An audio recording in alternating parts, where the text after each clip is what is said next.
Alaikum, alhamdulillah, assalatu wassalamu ala rasulullah sallallahu alaihi wasallam. Welcome to the Man World podcast. Thank you for joining us this week. We're going to do part two of continuing what we talked about last week regarding how to extricate yourself from a bad marriage. And we're just going to continue right off after we answer some questions that came in after our show from last week. So the first question we have is, let me pull it up. The question is, if a lady wants to leave a marriage, what should she do first? If a lady wants to leave a marriage, what should she do first? Um, well, actually that is kind of covered in what we were going to cover as far as the thing that were specific for women that we didn't actually get to. So, Okay, we can save that one as so we we'll wait get for that to one. the Cool. yeah. Okay, the next question is, how can you save up if you are paying most of the bills every month? How? Well, yeah, that's and I don't know. I'm assuming this is a man. Um, Actually came yeah, from a that. female, allegedly. So, Oh, oh. Well, well, in that case, the answer to that also is in the tip specifically for women, I would think. But it's mathematics at the end of the day. But mhm, if the math ain't math, and then yeah, that's a tight spot. But when we yeah. get into the specifics for women, that'll get covered, inshallah, for sure. And as far as the men go, like Mubarak said, it's just simple math. You got to find ways to cut. We all, no matter, I don't care how bad your situation is, there's always ways we could save money, right? And also, you might actually have to make the decision of, um, well, I'm not going to be able to save enough money fast enough, no matter what I do. And then you have to think outside the box, right? Maybe you don't have enough to go get your own apartment or whatever. Maybe you have to talk to your parents or your brother or your friend or something like, okay, listen, I'm about to do something in a little bit. Can I stay here for X amount of time until I get on my feet? Just think outside the box. Have to weigh the pros and cons and look at your timeline and see what you can do. And bottom line is you got to have a plan. You have to be committed to that plan and stick through to it. Stick through the plan. It's very difficult, especially when you are paying all the bills and stuff like that. It's very difficult when money is out. But you got to have a plan. And you got to have some structure, and you got to be committed. A lot of times, people will get into those type of situations, and then they break discipline. You know what I mean? And then they kind of fall off the track or trails. And Yeah. yeah, we got experience with what we're talking about. So yeah, you definitely have to be committed, and you have to have an end goal. You can't just say, "Oh, I'm just going to save up." No, you have to have actual direction, some vision. You got to be committed. Yeah. Yeah. And next question is, can the government take a man's property if he is unable to pay child support or stops paying? Yes. Yeah. They will garnish your check first. Usually, they I remember my lawyer told me one time. She said she saw them put a man in jail for $20. He was late. Well, he was short $20. Baby mama said she don't care. The judge didn't care. They put the man in jail, which prevented him from making any more money. But I mean, like it's almost like you might be used to make an example for everyone else. Yeah. So and so they do that to where, yeah, you'll be in jail, you'll get out, but one thing that you ain't never gonna do again, you ain't gonna be short, not even $20. um Yeah. so yeah, they will they'll do your check first. Then if it's a situation where um you have some, property and different things that they can get a hold of, like if you have a house in your name or something like that, if it comes down to it, you know, they they'll take your assets if you're not Yeah. paying child support, and if you are like delinquent a certain amount, I think they won't even let you leave the country. Like they won't let you travel. Yeah. Um, so you got to think about things like that. So go ahead and get out first. Get out. Yeah, it's real deep because like even though like I'm 100% current on my child support, because of the timing of it, at the end of the year, whenever they send out their notices to like delinquent child support payers, whenever they send out the notice, like I guess my check hasn't reached her yet. So in the system, I'm technically late by a week. So every year I get a message that says you're behind if you try to leave the country. So like I can never leave the country like beginning of January because just for fear of running into like just a simple timing issue of when they actually send out the letter or have people in their system of being delinquent versus when the check actually registers in the system. So it's really a tough situation you have to deal with, and like, if you can avoid it, try to avoid it. And we're going to and talk about more of that today. and Um, it may also prevent you from acquiring property. Like for instance, you might like if you're trying to buy a house or enter into some sort of business or something like that. If they run your credit or look at your expenses versus your earnings or what you have, and they look, well, you have X amount of dollars in child support that you have to pay every month, um, or X amount that you owe. Um, they may look at that and say, well, we can't provide you any services or something like that. So yeah, that could happen. real life story. That happened to me when I was looking to buy a home, and they're like, because you look at their debt to income ratio and what you could pay. That's part of the getting approved. And I had this was like years ago when I was still a little bit naive in the situation. I asked my ex, like, listen, I'll keep paying the child support. I'll pay it directly to you, but let's get it outside of the court so that I'm trying to, my kids live with me. So like I could get them into a home. It'd be better for the kids, but they're so spiteful that no, I'm not going to do anything to help you. Even though I'll still get the same amount of money, they're not going to do anything to help you. So you got to be aware of that. Yeah, Um, I mean, yep. Go ahead. yeah, some of these people would take they would take less money on paper if it kept you from progressing over getting more money from you directly if it was going to if it was going to Yep. allow you to level up in some way. So Yep. that's and unfortunately it's rare that um they will just be like, yeah, whatever, and even sometimes when they're super helpful, they slide back into their, usual ways. So just be careful. Yep. It's something, like I said, it could be a 20-year mistake, or even in some cases, like we were talking about with the pensions last week, it's like could be a lifetime of headaches.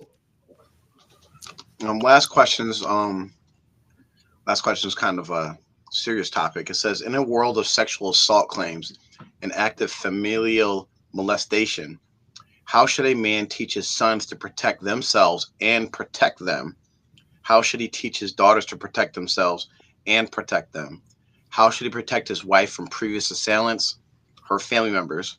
How does one deal with inter-family molestation, uncles and nieces, cousins, and etc.? Um, I mean, quick answer: go to the authorities. Report these people. That's the first and foremost. They should be reported, whether they're family or not. That's the best way to protect your family. Is to report the culprits. Two, as far as like if there's no actual culprit, someone that's actually like done this. Um, One of the things that we have a problem with, especially in the West, is this idea of family, right? Pretty much, just so like the people that aren't Muslim understand. Um, if they aren't in your direct immediate family, then there's certain boundaries you should keep between them, right? Um, so like these idea of like cousins or this, especially this idea of like fake cousins. Oh, our parents grew up together, so now we're cousins and we can just act like we're brother and sister and all that. Like you have to be very mindful of that. You have to especially protect your daughters. You have to be wary of like these idea of like, oh, I want to do a sleepover. Okay, that's something that you should really, consider not doing. at all. So you just have to be very wary of that. And that, I guess I don't want to go too deep into it because we could spend a whole 10, 5, 5 to 10 shows on this topic alone. But just one, report people that you know are offenders. Two, um, keep separation of genders, of sexes. Three, protect your kids. And four, I guess another important part I will say is you have to have conversations with your kids, like upfront, frank conversations. Like, hey, if someone touches your private parts, you tell mommy or daddy. Like, you have to really let them know like what sexual molestation, sexual abuse is, so that if it does happen to them, they know they can actually come to you and speak to you about it. Mhm. I have a Yeah, I have yeah. a Go ahead. I have a Go ahead. actually a different thought or take on it. Offer. I would say to not report immediately, and the reason why is there's nuances there, and I think a lot of us are very familiar with this type of stuff. We've probably been victims, or we've done some things in the past, and yada yada yada. And it is a very very deep topic, but also ages matter as well, like the level of relationships you might have with someone in the age. So, for instance, you might have a situation where it's two young kids and one is slightly older than the other, maybe a few years older, and some things might happen or something like this. And again, this is a really sensitive topic. Um, but I would try to say at least first gather as much information as possible and try to see if, depending on the age of the children or the people that's involved, maybe you get the parents involved and y'all sit down and y'all figure some things out. Now of course, obviously, if it's someone who's way older or something like this and they have some type of history or something, then obviously you take that to the authorities. But I wouldn't just jump to that because once again, that's a very very deep sensitive topic, and most of us have some type of experience with that one way or another, whether it was our kids, whether we got involved with something when we were younger, we were experimenting, someone was trying to manipulate us. I mean, it's a really interesting topic, and like Jaffa said, we could spend multiple episodes on that one, but there is some baseline information that you or directions that you could go. The only thing I'm different from Jaffer is, depending on the age, you have conversations first, and of course, obviously, the level of relationships you might share. Mhm.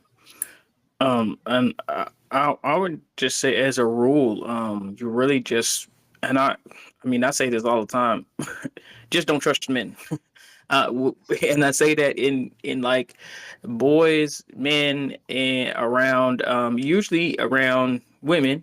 You always have to be, think on that level.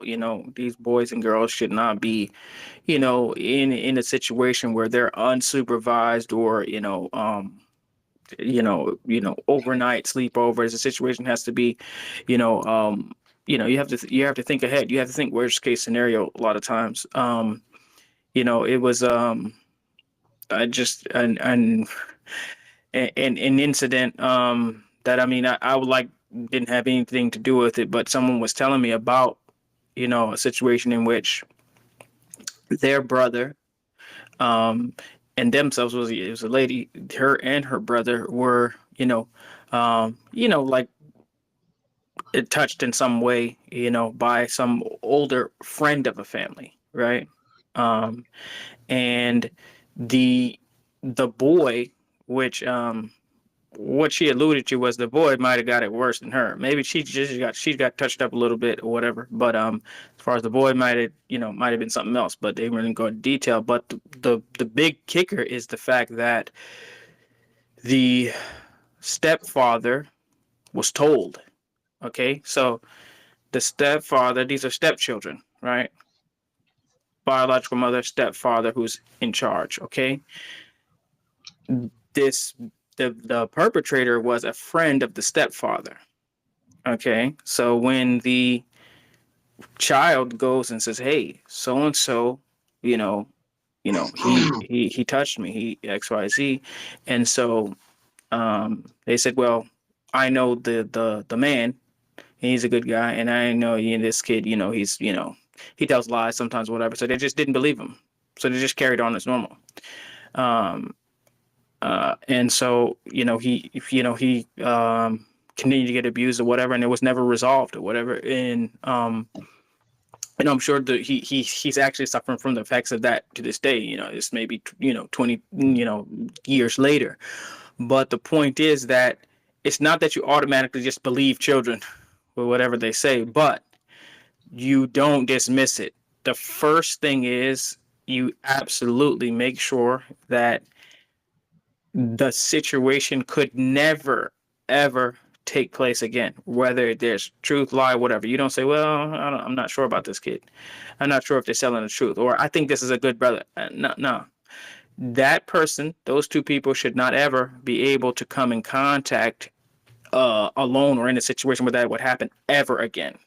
That's step one. And then you're going to, I wouldn't immediately call the police or whatever, but the next thing I would do was I would talk to the person directly, make sure that you talk and interview and grill the kid on what took place or whatever, and try to see if there's some real traction there. But regardless if there's traction or not, once a child says, hey, so and so, then you make sure that can never happen again.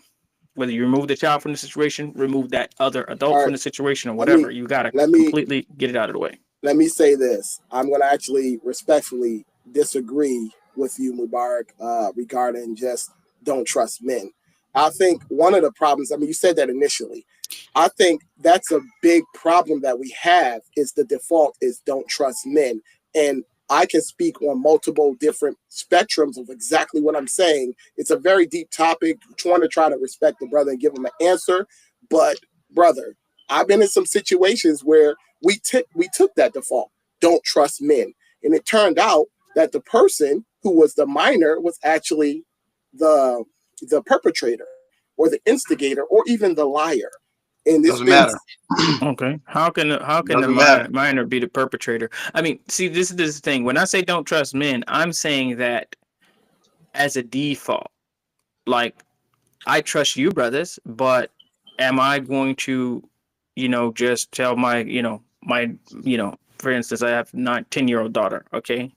I say, okay, well, you just go to their Uncle Joffer's house gonna and babysit you. Nope. yeah, I wouldn't, it just in general, it's just a general rule. That's just the rule, and that's Yeah. Islamically that's the rule. So when I say don't trust men, it's like, yeah, there's lots of good people that it's never gonna come across their mind or whatever, but you really don't know who, you know, and what situation they may be in, where they may do something weird, but you don't put a person in that situation. And so when I say don't trust men, and sometimes it's women, they do some weird stuff too. Every other day there's a teacher who's gotten caught, seducing and molesting, the students. But for the most what I'm part, saying is, would for they the be for the minors? Would they be minors? The students would yeah, be minors, the correct? students would be minors. Yeah, but So but a lot of times, the listen, some of these high school boys, they don't mind. They don't mind, and that's the it's not problem. about It's it's like, not about if they yeah, mind or not. It's not no, about that. absolutely. So, It's but about them being manipulated and taken yeah, advantage of. Whether or absolutely, not they would absolutely. be game to participate or not. We know most young men are going to be game and participate. Oh man, I'm, the teacher sucked me off and blah blah blah. They'll go run back and tell some stories about it. But the crime still happened. You Yeah, understand what I'm saying? absolutely. That still happened, and it's glossed over and made light of when it's a woman perpetrator, Mhm. even however her age is. And like I said, I don't want to. I have a personal story about this, but I don't want to get too deep into that. Let's get on down. Yeah. The basic thing is that like you have to be in a position of safety, especially as a parent that's protecting your children, right? So one, you don't as a parent you're not functioning by, oh, this is like proven they're innocent until proven guilty, right? Yeah, That's not how you're functioning as a parent. As a parent, you don't need a court of law to say, oh, we have all the evidence, or Islamically, we have 4 witnesses and this and that. No, you function from a place of safety. So, like, for me, and I suggest this for everybody, like, if there's wind of, oh, this person might be inappropriate with a child, right? Because we're not talking about like two teenagers sneaking off and doing something or whatever. We're talking about molestation, child abuse, right? I don't care if, if it's just a rumor. That person is now on the red list, or, okay, I can't trust you around my kid. There's just a rumor. I don't care if it's true or not, because I'm protecting my child. And as far as like, okay, false allegations, statistically, it's like 1% of all of allegations, right? As far as like women abusing kids, it's like 5 to 10%. So like, as Mubarak said, like, you really have to keep your eye out for for men and being around children, whether it's boys or girls. And two, and it kind of segues into it, like some of the topics. If you're a mother, one of the most dangerous situations you could put your children is the stepfather, the person that you're going to marry. So like, as part of when we talk about what women should do when they're looking to get out of a divorce, you should start preparing yourself mentally. If you have kids, okay, am I going to remarry? And if so, am I prepared to give my kids up to their father? Or am I one that's like, okay, I'm not going to be able to do that, so I'm just going to stay single until my kids grow up and move out of the house? So we're going to kind of get into those types of topics, but that's a real dangerous situation. A lot of abuse cases happen when you bring a new man into the home. And it happens. Don't think just because you have sons, like, oh yeah, I have a son, it's never going to happen. Nope. Happens with sons as well, sons and daughters. It's statistically proven. I won't say it's been peer reviewed, but I'm sure it may have been. But for sure, the most dangerous person, I don't want to say the most dangerous person, but if you want to talk about, situations of molestation or even child abuse and things like that, it is step parents, but the stepfather is very, very, it is a dangerous situation. And it's not all stepfathers. It's not, absolutely not. I think all of us are stepfathers in some degree, at least have one stepchild. But the thing is, the majority of cases where children are abused, it's a relative. And a lot of them, are the stepfather or boyfriend. You can throw that in there, where the boyfriend, Yeah.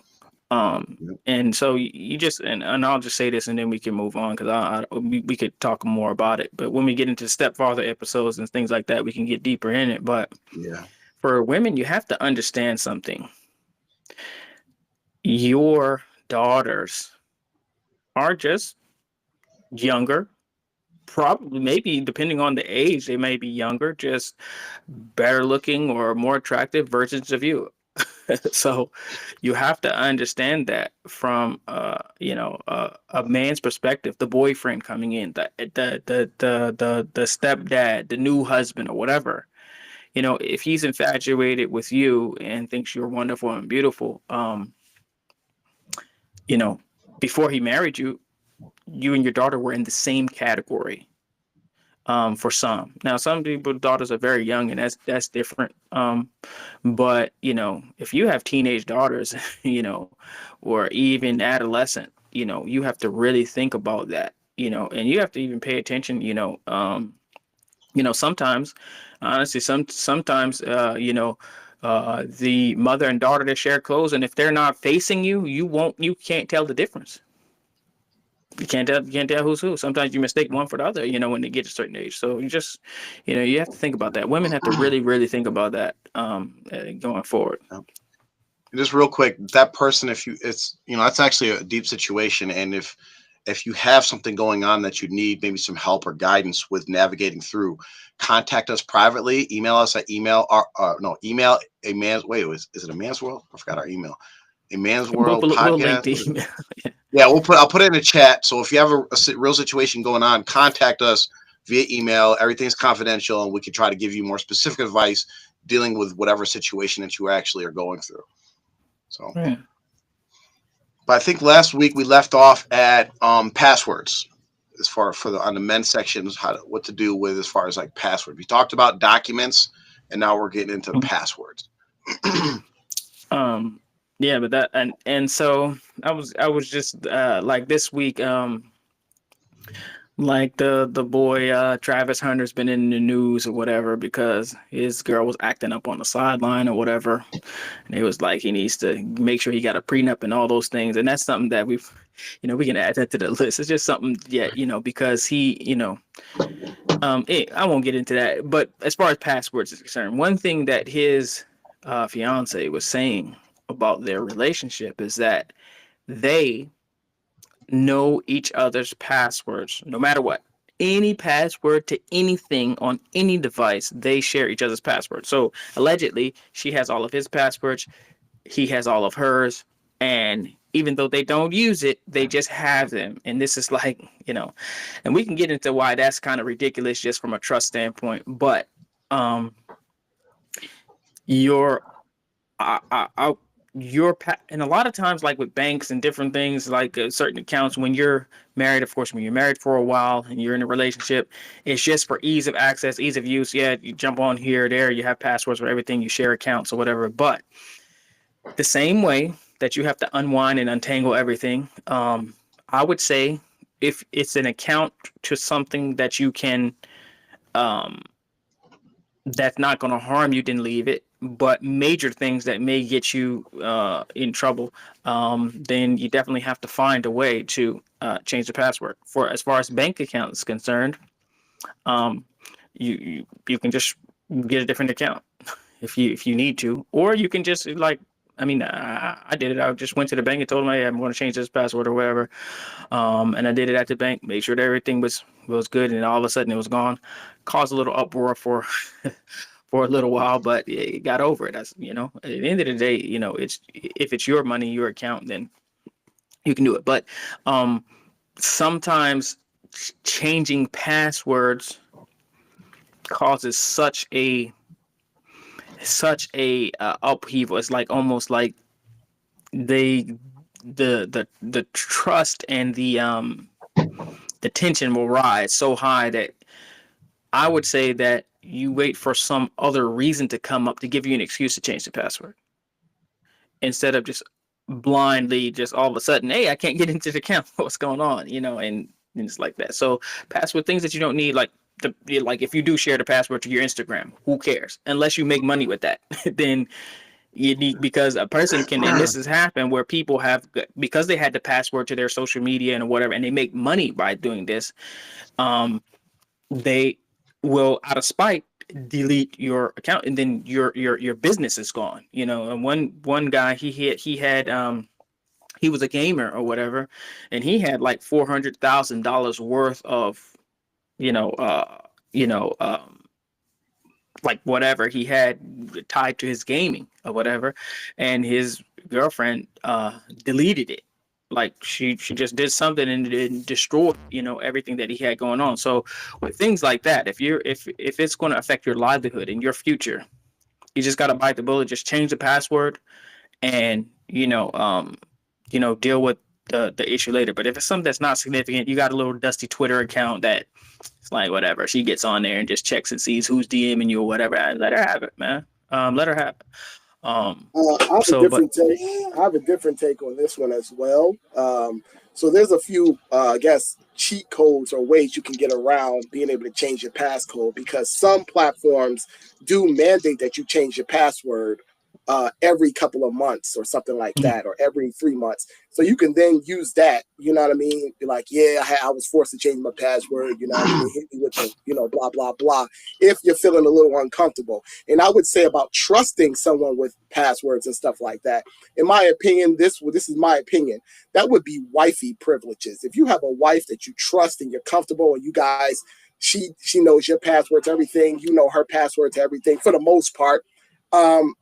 Depending on your level of relationship, I'm okay with that. You know what I mean? Because sometimes you might have to access something that your wife has going on real quick to make a little move. And you don't want to have to keep asking her, oh, what's your password? What's your password? So, but in terms of a boyfriend-girlfriend situation, I would be totally against that. I mean, you ain't even got nowhere yet. Like, what we talking yeah, about? yeah. But the thing is, everybody is comfortable at some point, and that's why they share the passwords. We're talking about when that comfort turns to discomfort and that trust turns to something else, or you go from we're going to be together forever to I'm looking for a way out. That's when you have to look for ways to then get control of them passwords. But it's it's not easy. I would say this is a pro tip, and I mean that maybe one day if we ever have a Patreon or something like that, we can share some of these stories where it's like when I tell you sometimes if people have your passwords or whatever, or even these nosy people who can't stop like looking at your phone or whatever, they read your emails or whatever. The a one what I don't know what IQ 1,000 IQ move, whatever the highest IQ move, whatever. Anyway, the one thing that you can do is because they're nosy, because they have your passwords, because they read your emails or they check your messages or whatever, you can lead them to believe or think whatever you want them to think based on these private messages that you have. So you can be sending messages back and forth to people. Really, it's nothing, but you know that they're going to listen to it or read it or watch it, and you can have them on a wild goose chase. If you have a person that just won't that has your passwords and they're nosy. Like sometimes you have people that, some a lot of times it's women. Not a lot of men. So I'm not trying to blame the women or all, but there's lots of women that they get upset about the fact that, you know, as far as Islamically and just otherwise, it's actually illegal to read someone's private messages. So a wife cannot look at her husband's phone and read his messages between him and his other wife, him and his friends, or whatever. Those are private conversations. She is not. That's like you say, "Hey, I need to talk to a brother so and so here," in private about a personal matter between him and someone else or whatever. And then the wife goes and like she secretly goes and listens. This is not allowed. Islamically, ear hustling is haram. Like if it's a conversation that doesn't involve you, you're not allowed to eavesdrop. But I think there actually was a law that was made, if I'm not mistaken, that also is against you accessing someone's personal device without whether you have the password or not, without their consent, and being able to take advantage of that. So the thing is, so for instance, if you have a nosy person who reads your messages, they read your messages. All right. Hey, you send a message. Hey, Bob, I am going to, I lost my job, man, but don't tell anybody, right? You didn't lose your job, but now she's like, hey, this nigga lost his job. So things like that. Just, if you got a person, use it against them. There's a little bit of judo that you may have to play, but that's, Yep. maybe that's an episode that we can get into some other time. But that's one thing. Yep. If you can't get them out, then use it against them. I would just add on that also at the pay on the password subject, a lot of probably the more important stuff that you're actually going to care about them having access to is not only just changing your passwords or whatever, but also you have to be a little bit more strategic about this is removing authorized users, right? So like whether it's a bank account, phone, or whatever, usually they say, is so and so an authorized user? You give them their information, like, yeah, they can call in and make changes in XYZ. So you have to also deal with that. And it's probably best to, when you're dealing with these things, just to set a day aside or a few hours to say, oh, you know what? I'm going to do all these at one time. That way it's not like trickling over weeks and then your significant other's getting notification after notification. Hey, what's going on? Just get it all done. And then, then deal, if you could do it without, setting off any red flags, great. But it's better to just deal with it all at once instead of today I'm going to do my bank. Next week I'm going to do my phone. Next week I'm going to do this bank account. Like, no, just set a day aside and start making your moves. I mean, it even goes into like sometimes, like even with your insurance, like if you have insurance and they have an insurance card or whatever, now sometimes you can only take a person off your insurance on or off, like at the beginning of the year or something like that. Other times you can have it in a special event or whatever. But at any rate, if you forget or if you have a person on insurance, a person can go and like, for instance, get some, like a person can go and get some dental work done or whatever. Insurance might cover X amount of it, and then it might be an $800 bill. They might get some veneers or something, or and you'll be stuck with the bill. So That's the thing where, and sometimes, like if you take a person off your insurance, they don't know. They go to the Joan, they're like, "Well, man, sir, ma'am, whatever, you don't have insurance anymore." So those are things that you have to think about because, um, and so if you know that at the beginning of the year, end of last year, beginning of the next year, you're going to have to turn over your insurance. You got to think about that too, because if you forget, leave that person on insurance, they could be doing, whatever, and you may be responsible for whatever the copay is. Yep. The next topic is really just child support. Yeah. Expecting and preparing for child support, and the best way to mitigate it. Yeah. I mean, I call it child support attack because, I mean, listen, it is, and for the men and sometimes the women too, it's very rare. I had to be honest. I really don't hear of. I have very maybe Kevin Federline with Britney Spears back in the day. That I don't even think he was rabid about it, but he was like, "Hey, if they're gonna give me this money, I'm gonna take it." But it's not all women. But I have seen some really. I mean, it's attack. I mean, they really are on the attack to get as much resources from these men that they're no longer with. It's not about the child. It doesn't cost Mhm. that much to feed a child compared to an adult. It doesn't cost that much to clothe a child compared to an adult, and they are wanting money. And you have to understand that also the states make money. They make money by you being on child support. The states make Yep. money by you being on child support. There is a monetary benefit to the state for people who are on child support. So you have to understand all these things. And this is not a child support show specifically, so we may get into more detail about that in some other episode. But when I say expect and prepare for it, that means they are going to calculate your child support based on your gross, like before taxes, what you make. And they're also going to calculate that. So if you say, well, you divorce your wife on Tuesday, and then on Thursday, you decide that you're going to, uh, or for instance, you get a child support notice or whatever, you get taken to court or whatever, and you say, well, I'm just not going to work. That's not going to work. You're not going to be able to quit your job. You're not going to be able to take a different job. You're not going to be able to stop working overtime all of a sudden. They're going to be like, no, you were working overtime. You were working these hours for these last years or whatever.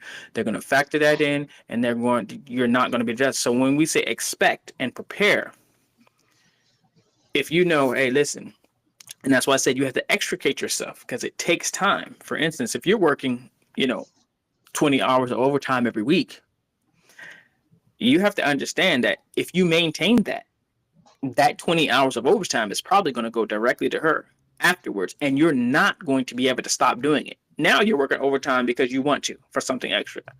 But after the fact, once you get put on child support based on that overtime or whatever you were making, you're going to have to do that. You're going to have to pay her that. So you're going to have to work that overtime just to make what you normally were making, because they're probably going to give a significant portion of that to her. So when you expect and prepare for it, stop working overtime. Stop working overtime, and you have to do it for a consistent amount of time. I think it has to be like at least a couple months, but to be safe, like I said, if these things take, like with selling your house and doing all these things, it might take years. So yeah, you might have to be broken poor for a few years to set a precedent. Otherwise, you're going to be broken poor but still have to work and give them the money. So expect and prepare. You have to actually, and this is not about, I know some men or women might say, well, he doesn't want to pay child support so the kids don't get the money. Listen, most of the time the child support ain't going for the kids. It ain't for the kids, because those kids can be taken care of just like the father was taking care of them, but now he's paying more than he was when he had them with him. So it doesn't make sense. So you have to strategically look at it, and it might be financially better for you to stick it out with that person for another year, living poor, paycheck to paycheck, or less than paycheck to paycheck or whatever, so that you don't get attacked by some spiteful, bitter woman, and the government's going to help her do that. Yep. I was actually I was actually just about to add to that. But yeah, I would say that real quick is that we talked about this on the last episode.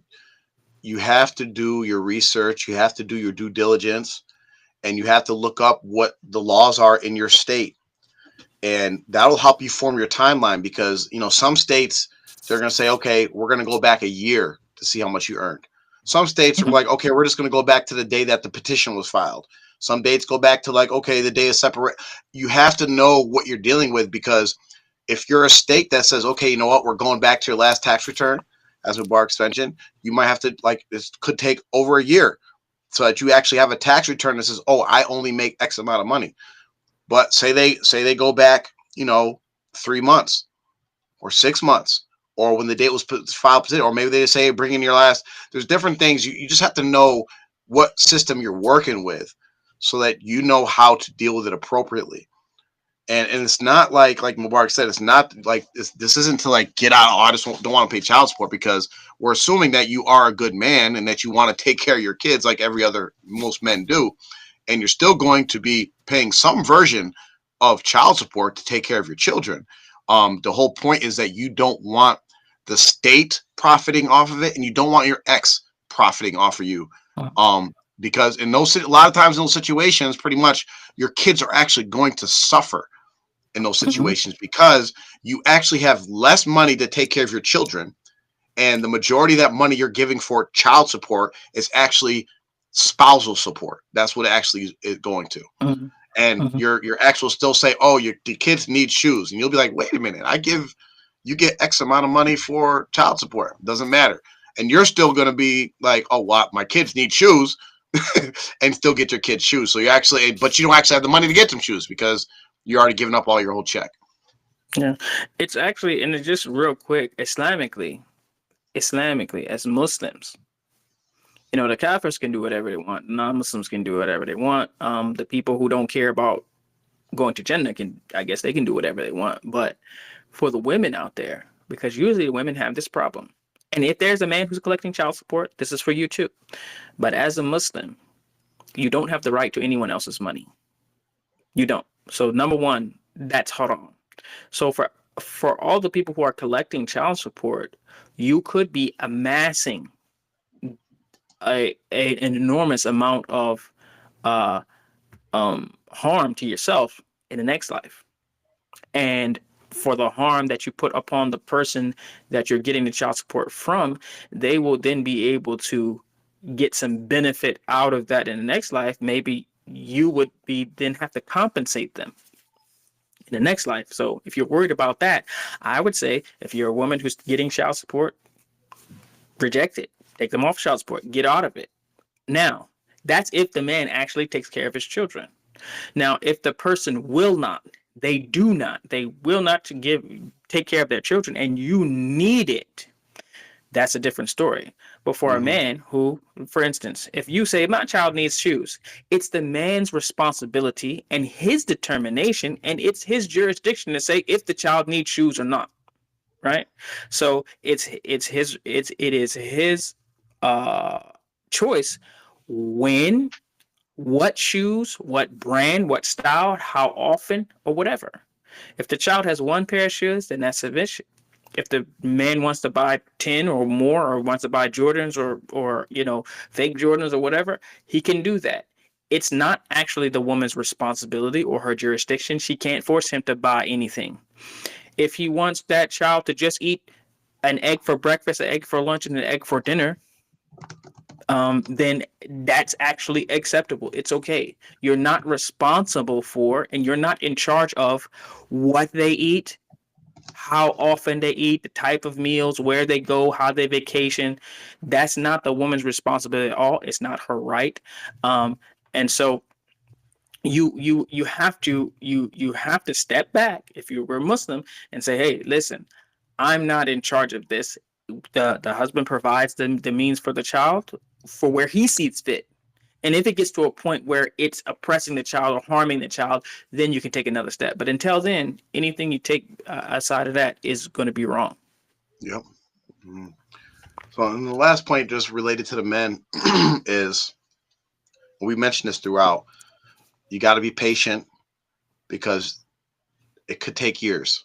It could take a long time for you to actually properly set yourself up or put yourself in the best situation to actually finally say, okay, I want a divorce. I want out of here. And also, you have to be realistic as well. You're in most cases, you're never going to be in like a perfect situation where it's like, okay, I can go and I'm not going to have any scars or anything. No, you're going to have to kind of pick like, all right, I'm going to get burnt here, but at least I'm not getting burnt there or something bigger. So you have to pick and choose what you're going to battle with, right? But no matter what, it's a lengthy process, right? Don't just wake up in the morning like, oh, I'm done, I'm it, that's it, I'm walking out the door, because you're going to put yourself in a very bad situation for your entire life, pretty much. Mhm. Okay, so let me ask you guys, based on the next question, the next point, which is as far as the best way to uh, mitigate child support. What do you guys think is the best way to mitigate, as in um, either eliminate or reduce the harms that would come from it? Basically, how much you would have to pay the woman. What's the best way? Okay, so you said, can you repeat the question again? Because I'm gonna try to So, tap. so usually, if the man is the one, the man winds up paying the woman child support. What's the best way to reduce or avoid having to do that? Right. So, in my opinion, with my experiences, of course, you brothers touched on it. You got to really drag the situation out. You have to kind of play some. You got to play some small ball or long ball, and it could take a while. If you know that, you know what I mean, this situation is about to implode or something like this, you really got to string them out, and you got to like. So basically, typically, even after a breakup, women don't abruptly, unless it's a nasty breakup, they try to at least give you a little bit of time, you know what I mean, during that space to where you can kind of work some things out. If it's a nasty breakup, they're coming at your neck. And they already know they have the full support of the government. You know what I mean? They're going to come after you. And I just had a recent situation when I was trying to educate my brother on this exact thing. He was like, she's not going to put me on child support. I said, no, no, no, no. You're going on child support. Your family is going on child support. It's just a Mhm. matter of how you mitigate that situation and reduce the drag or the drawback or how bad they're going to get after you. And you brothers touched on it. You can kind of like finagle. It's unfortunate, but you might have to do this. Finagle some numbers, do some different things. Make sure that you are keeping some type of cordial spacing or, with her to where, you can kind of drag that out and then it can be a more amicable situation. But when a woman gets pissed off and she's going to get into her little girl bag, her girl math, and she's going to try to conjure up all these different things. I mean, you touched on it perfectly, Mubarak. That's not even your role or your space. But they don't care about none of that. All that Islam stuff, all that holy righteous stuff, all that stuff goes out the window when a woman is, coming at you. She wants to kind of sink her claws in you. She's going to make up all type of stuff in her mind as to why it's justified for you to pay X, Y, and Z. So it's a really slippery slope. It really is. But in my opinion, based off of the success that I've seen other people have, you got to really pacify the woman and you got to drag that out until you can get in a space where it's a little bit more favorable for you to. I'll say it's right along the lines of what Hussein is saying, but I won't say specifically what the best way is because that's for the Patreon account, and we don't want to mess nothing up for you know what I'm saying, for certain men that may be out there dealing with this, right? But it's a function of how she feels, right? So if you could find the best way that increases her feelings towards you, 100%. then that's the best way to actually stay off of child support. Okay, and I'll give you an example, right? Whether you can figure whether it's here it is. The best way is that if she actually thinks she's going to get back together with you is the best way to stay off of child support. If she doesn't think she's going to ever get back together with you, then you have just dived into the red zone where at any moment she's going to seek vengeance for you not wanting to get back together with her. Well, brothers, I'm gonna tell y'all what it is. And yeah, this is why y'all pay me the big bucks to be here. Um and that is and like we're talking about playing the long game. Number one, have her go to school, educate herself to get a career. Mm, So if you already know, hey, listen, we ain't gonna be together, or maybe it's starting to get, or if she already has a education, great, send her to work. Yeah, independent woman, you need your money, blah blah blah blah blah. If she's working, and if she's making money, if she's making close to what you're making, hopefully, I mean, she could be making more. Who knows? But the more money she makes, the less money they can take from you. That's the Actually, actually, way. I'm going to correct you. I'm going to correct you. I'm not going to change my answer. The Okay. best, the best way to avoid child support is to get full custody of your kids. That's the best way to get Oh avoid child yeah, support. yeah, Right? yeah, That's the answer. yeah, yeah, yeah. Yeah. Secondly, it actually doesn't matter how much money she makes It- because okay. if she makes, if say she makes twice as much money as you, right? Uh-huh. And it depends on the state, but I'll say in New York and in most states, it's a calculation based off of how much you make. So if she gets full custody or joint custody and residing custody, they're still going to take money from you and give it to her, even if she's a millionaire. Even if you make $100 a week, they're going to take some money from you and give it to her because it's just a calculation. But it does depend. Some states do have a different Okay. All right. Yeah. Yeah, you're formula. right. Because you would have to factor in the state. I know in my state, in my state, they take Hmm. both the incomes. Okay. They take the income. So if whoever's making more is gonna get cooked. Uh just outright. And then so that this is assuming it's 50-50. Right. Then the calculation gets swayed depending on who can, who would have the children more.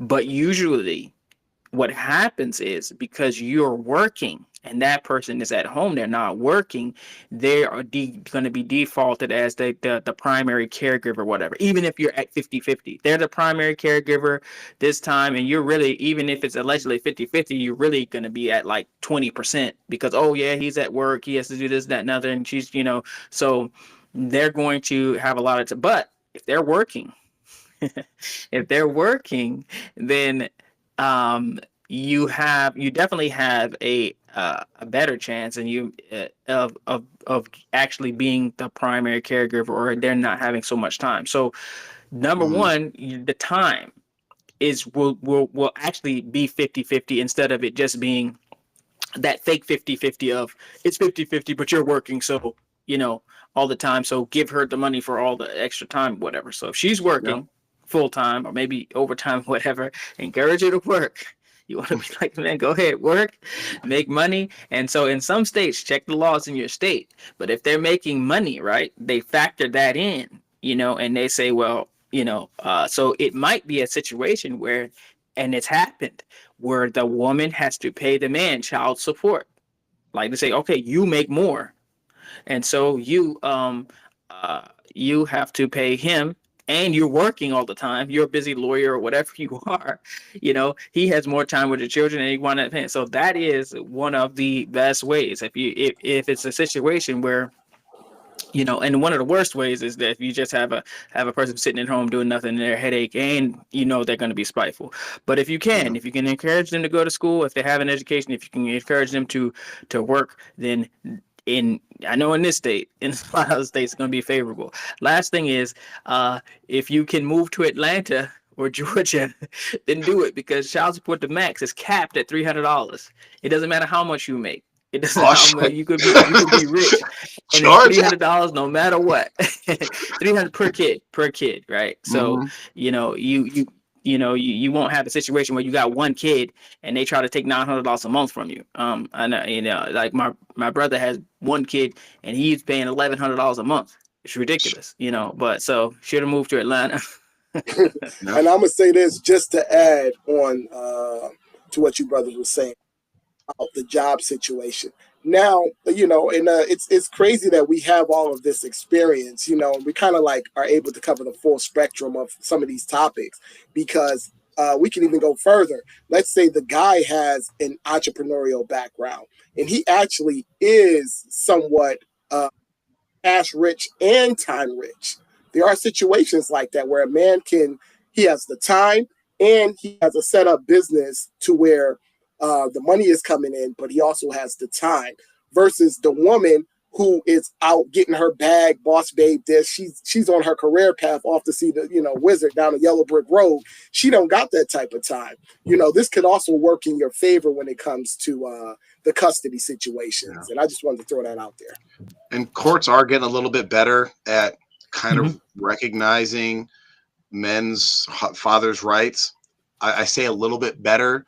You're still just go there. If you have to go into courts, expect that you're going to get washed. And then even if she is working 90 hours a week or whatever, just expect that the judge is going to say, well, it's the mother. So if you get a good lawyer and he's able to finagle and finesse that situation, he will be able to reduce that drawback or her being able to kind of get after you on a vengeful, path if you have a good lawyer. And like I said, I've had these experiences to where, you know what I mean, somebody got smoked in court because I actually had the time and the resources and somebody got dog walked. You know what I mean? So yeah, that's actually an important part to bring up because especially if you're, one of the things that you have to plan for as a man and a woman, I guess, if you're planning to leave, is part of that savings should be like, okay, I'm going to need retainer money because I'm going to need a lawyer, right? And if you're the person that's like the breadwinner and making the money, right, you have to really consider, like, for instance, my ex, I'm going to say this, hopefully she don't watch this shit, but she literally, a person that doesn't have any income or makes low income can just go to court willy-nilly and they'll sign them a lawyer, right? A free lawyer. So pretty much like, oh, I want to go to court today, so let's go to court. A person that actually makes money or has higher income, you can't do that because they're like, okay, no, you're gonna have to pay for a lawyer. You're not gonna qualify. Yeah, that's correct. So for instance, like a person that's low income can say, oh, he was 5 minutes late for dropping off the kids, I'm taking him into court. A person that actually makes money can't do that because, like, I'm not paying $3,000 retainer just to go to court for this lady being late for 5 minutes. And that range gets higher and higher because you have to, like, for instance, I'll give you a perfect example. I was paying child support on what we agreed to outside of court. I was giving my ex the money on a weekly, monthly basis of what we actually had a 4-hour meeting and agreed, okay, this is how much I need for the kids. So I was giving it to her. She still went to court for child support, right? Even after we agreed to it. But I was still paying the amount that we agreed to until the courts decided, oh, you got to pay all this extra amount, right? So what the courts do is they actually backdate the child support that you owe back to the date that they actually filed the petition, right? So it ended up being around like $2,500 or something that I gave her between that time period. And now the court's backdated and said, okay, now you got to pay all of this money too. So what I could have done is went to court and say, well, I have these receipts, deduct this $2,500 from what I allegedly owe her, right? But my lawyer would have cost $3,000. So now you're like, whatever. It's just money lost because why pay pretty much? Why do all this work to get $500 back? Go to court for months, take time off of work, schedule a hearing, and at the end of the day, the judge could still say, "No, I'm not giving it to you." What's the point? Exactly. So you have to think about those things. Oh my God! We might have to cover the women on a whole nother episode. Yeah, do a part 3 of this because child support got a little crazy. Child support got a little off the rails. You know what I mean? And it's a really, really deep topic. I mean, and I'm sure we all got stories for days on how to finagle or, kind of reduce, like we're talking about, reduce the drag, reduce the drawback of the effects of what could happen if you go the wrong way. Now, if you just go and do, no, F you, I'm getting out, and depending on her, like you said, Jaffer, That is crucial because Yeah. she could wake up and feel a different way one day, or she could wake up and begin her fanny bursted by life. You know what I mean? Yeah. And like, yo, I'm about to put somebody on child support so I can get a little help, and you're cooked. And you might even think that, like, your ex is a good person and all that, but what happens, right? Especially with women. I'm sorry, women. This y'all, and y'all know this is true. Y'all have friends that love misery and they want company, right? And what they're going to do, they'll look at you and they'll be like, wait a minute, you don't have your ex on child support, or you're not getting alimony, and they will guilt trip them into like, no, you need to do this, girl. You need to take care of yourself. He needs to pay more, and they because of who they're surrounded by, right? And we talked about this earlier about like when you're choosing who your spouse is going to be and all that. Look at their network, look at their social structure. Do they have good people around them? Because when bad things happen, these are going to be the people that they're going to be relying on to tell them what they should and shouldn't do, right? Do they have people around them like, no, girl, don't take him to court. He's a good father, XYZ. Y'all might have differences or whatever. He's going to take care of it. Do they have people like that around them? Do they have a father figure in their life, right? That can say, daughter, don't do this. This is wrong. You don't do this to the father of your children. So you have to really think about those things, but you might think that you have the like, oh yeah, I trust her. We just ain't gonna work out, and I know she's a good woman. She's spiritual and this and that. You have to think about what's going to be going in her ear for all these years, because literally you have to mitigate the risk, especially if you have kids, until those kids grow older. Even if you don't have kids, how many situations do we know of people split up and maybe there's no attachments. You got out clean, right? No financial issues, no, she didn't trash your car, like you got out clean. Years later you're looking like, I want to get married again. All of a sudden there's rumors going around about this guy, like, oh, he has an STD, he has this and that. Where do you think they came from?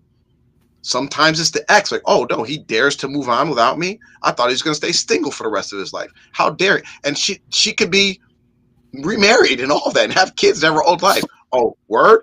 You trying to move on and have a good life? Oh, you got a good job, you got a promotion. Oh, we'll see about that. So you have to protect yourself at all times. You gotta be very careful. And I'll just say, just to wrap up and recap, as we said, man, this thing, it may take years, man. You have to really, really be patient, especially if you've gotten entangled in a situation where a person has been is embedded in your life.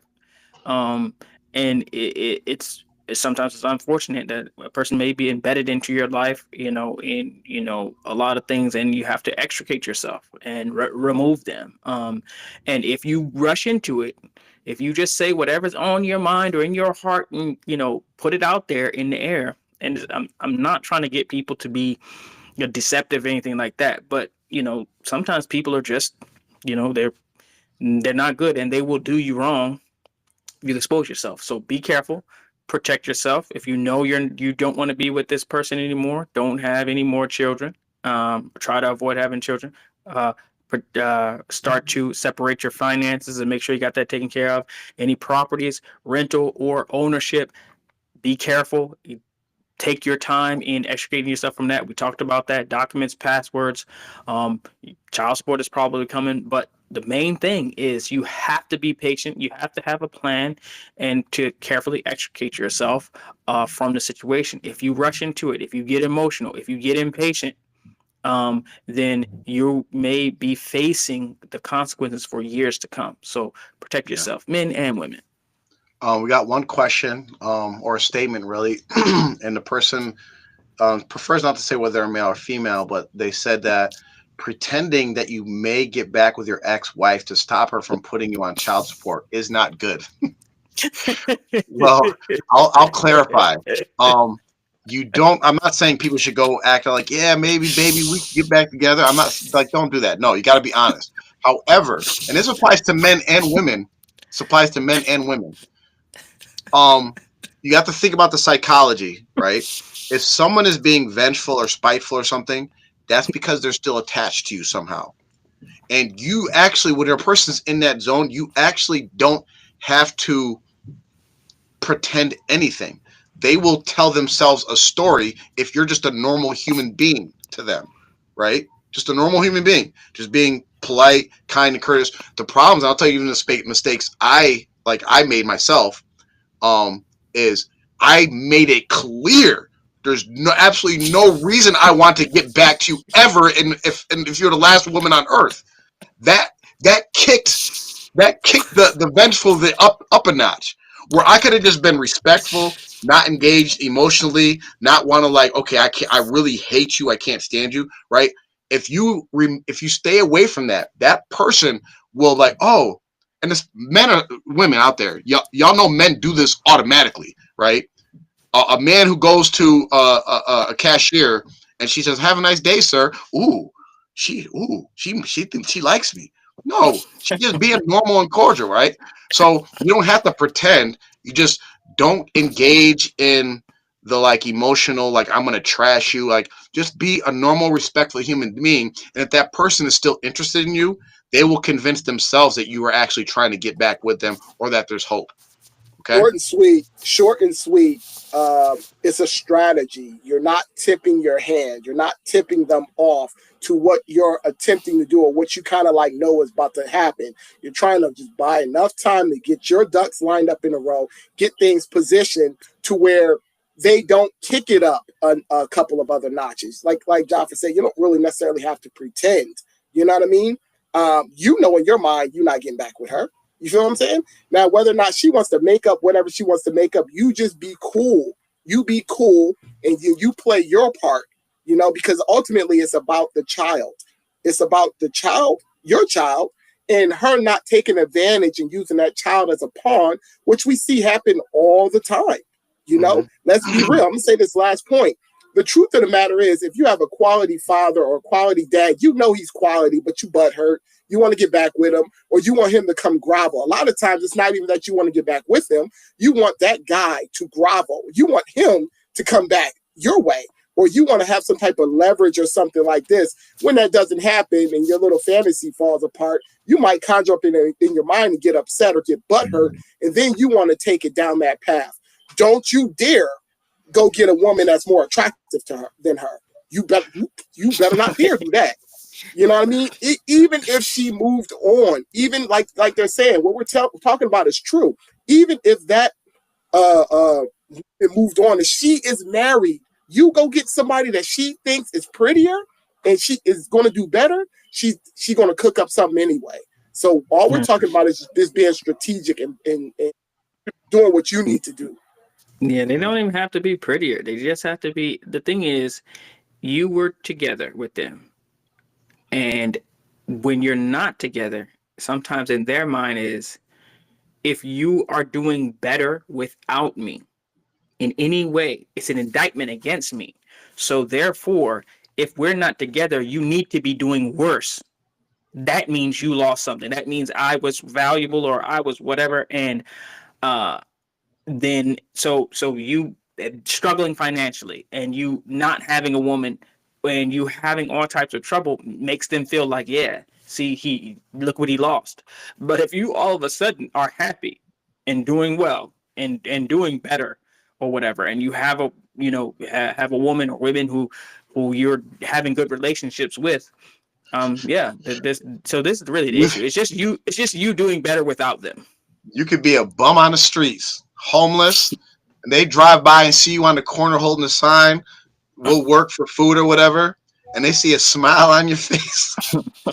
They'll grab the sign out of your hand. Anyway, we got one more question. What is the acceptable? I think we can answer this one real quick. What is an acceptable amount of money for a woman to ask per child? Whatever the father determines is necessary. That is the necessary amount. All you have to do is make sure that the child's basic needs are being met, and let the father determine how much he's going to give you. And a little trick, like we say a pro tip, as Mark says, if you are married, if you're married to a good father, and you guys are not married anymore, that doesn't change that he's a good father. And if you have a man that is a good father, you will actually get more in the long term from that good father if you keep him off of child support than you would if you put him on child support. Because we're talking about the kids, right? You'll actually get more for your kids, and your kids will be better taken care of than if you actually put them on child support. The problem with that, the problem with you just spoke a fact there, Jaffer. But the problem is a lot of times the woman loses that good man. She ends up, self-destructing, and the situation goes awry, and she loses that good man. She still knows that that's a good man, but her ego cannot accept, you know what I mean, that she was the one that caused that relationship to go belly up. And this then starts to play and fester in her mind. You know what I'm saying? I've seen these situations play out a zillion times. And what's interesting about that is we're talking about a good father, good father. He's not going to replace he's not going to replace his job that he has to deal with his child with a child support check. No, that's just extra money. Typically, the man, he's a good man, so he's still going to make sure the child has everything that they need, you know what I'm saying, at the house. If they need something, he's still going to randomly get it. He's not going to go say, well, I think I'll give your mom some child support check. He's still going to make sure that all these things are taken care of. So it doesn't, what I'm basically saying is how the society makes it seem is like the child support check replaces the man in lieu of his responsibilities. But in reality, that's not the case. If you got a good quality man, he's still going to be paying for that child, irregardless if he's paying child support or not. Now, it might not be a lot, but in one way or another, he's going to be still taking care of that child. Whether that child's coming over, he's making sure that that child's taken care of. All these different things that, or finances that might come up that have nothing to do with you paying that woman that child support. And we're not even going to get started on the girl math and how they justify how much they feel like they're entitled to, you know what I'm saying? And what they deem that you need to pay, because once the child if they get custody of the child, even though it might not even be their right, they get custody of the child, then they automatically assume that they're the better parent. They're the more responsible parent. They then take the role that you, inherently yours. Then they start to make all those decisions. If they feel like the child needs Jordans, you want to go get him, some regular shoes. No, he needs Jordans. These Jordans cost $130.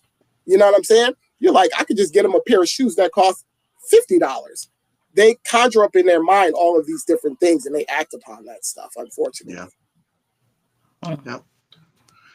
All right. If you have any questions, click the link in the chat, and you can put in an anonymous question, and we'll answer them on the next episode. So tune in next week for part 3. We're going to wrap it up, and we're going to talk about the women's perspective on this, and finish it up with talking about something that applies to both of them. So again, thank you for joining us. Again, put questions in the anonymous chat, and we'll see you guys next week. Assalamualaikum. Oh, Are we staying on? Can we? I think I think we wanted to chat about